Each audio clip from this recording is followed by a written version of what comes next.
الساعة 10 بالليل ولسه هذا العم عم يشتغل بدوامه. السلام عليكم.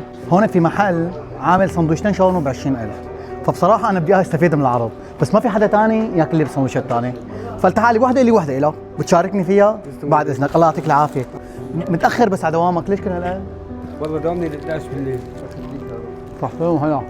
شو بيقول لك؟ ابو احمد. صحة وهنا يا أبو أحمد. عندك ولاد؟ الحمد لله. عم أبو أحمد شو هي؟ ما بعرف. كأنه ورقة بتربح أو شيء. ما بعرف والله. إن شاء الله نكون ربحنا بكره هيك بنربح أنا وياك، روح قول يا رب بسم الله. بتعرف معلم إذا ربحت نص إلي ونص إلك. معلم هلا أخذت من عندكم عرض. هدول هي طلعت لي هي الورقة، بس شوف لي شو ربحت، طلعت لأبو أحمد. تربح 500,000. أبو أحمد عن جد بتحكي؟ 500,000 سوري نظامي. سبحان الله. الله حي. يلا تفضل عمي ابو احمد. لك صحة والف هنا. شري شري. مبروك يا عمي ابو احمد. هلا بدنا ناكل شاورما نظامي، بس طلع لك كرت ثاني. يلا صحة وين عمي ابو احمد.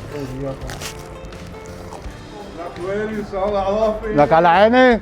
عمي ابو احمد ربح مصاري ها. ما حدا صدق.